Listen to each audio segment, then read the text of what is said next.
Hello everyone, সবাই কেমন আছো? আশা করি সবাই ভালো আছো, সুস্থ আছো। Welcome back to my channel Shipra's vlog. আর আমি শিপ্রাজ চলে আসলাম নতুন একটা ব্লগ নিয়ে।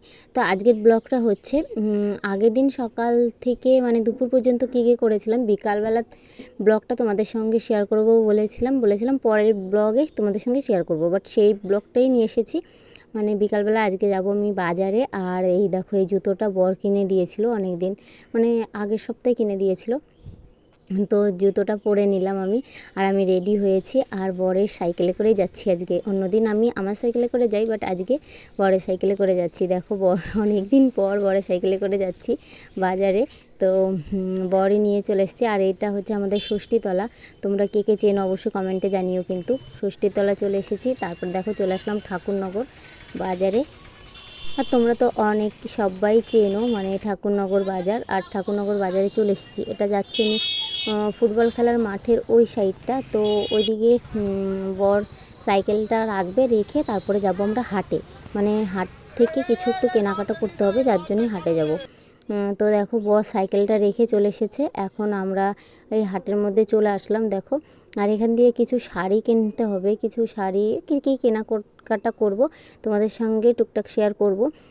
তো দেখো, শাড়ি দেখছিলাম একটা, মানে আমার দিদার জন্য শাড়ি কিনতে হবে একটা।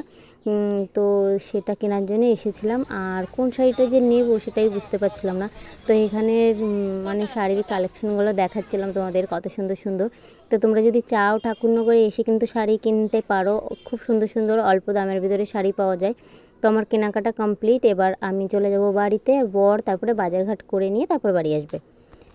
তো বাড়িতে এসে আমি রেখে তারপরে যাব রান্না বসাতে। এদিকে মনীষ, দীপিকা দুজনে দেখো আইসক্রিম বানিয়েছে নিজের হাতে, মানে জল আর বরফ দিয়ে আইসক্রিম বানিয়েছে। আর এখানে দেখো একটা শাড়ি কিনেছি, এই শাড়িটা কেনা হয়েছে। আর এই পাঞ্জাবিটা দাদু আর দিদার জন্য কেনা হয়েছে। তো দেখো, এই শাড়িটা কেনা হয়েছে, মানে এই শাড়িটা দিদার জন্য কেনা হয়েছে। আর এই পাঞ্জাবিটা দাদুর জন্য কেনা হয়েছে। আর আরও কিছু কেনাকাটা করেছি, সেটা তোমাদের সঙ্গে এখন শেয়ার করছি না, পরের ব্লগে যদি পারি তোমাদের সঙ্গে শেয়ার করব। আর দেখো, আমি রান্না করতে চলে এসেছিলাম। তারপরে রান্না আমার হয়ে গেছে। কি কি রান্না করেছি দেখো, ভাজাভুজি রান্না করেছি। আর তোমার দুধ এনেছিলাম। বর বলছিল দুধ দুধ মনীষ খেতে খুব ভালোবাসে, দুধ দিয়ে। আমটা খায় না, শুধু দুধ দিয়ে ভাত খেতে ভালোবাসে। তো এটাই রান্না করেছিলাম রাতের খাবারে। আর এদিকে বরের জন্য ভাত গুছিয়েছি। বর না শুয়ে পড়েছে, একটু দেরি হয়েছিল, ওই যে বাজারে গিয়েছিলাম, আস্তে আস্তে দেরি হয়েছে। সব কিছু গাছানো করতে করতে দেরি হয়ে গেছে, যার জন্য বর একটু শুয়ে রয়েছে। বারবার করে ডাকছিলাম, আমি ভাত বেড়ে বসে রয়েছি, বর আসছে না। তো পরে এসে বর ভাত খেয়ে নিয়েছিল। তো ব্লগটা আর বড় তেমন হয়নি, আর ব্লগ শ্যুট করিনি। তো আজকের ব্লগটা এই পর্যন্ত। তোমাদের কেমন লাগলো অবশ্যই কমেন্টে জানিও। সবাই ভালো থেকো, টাটা।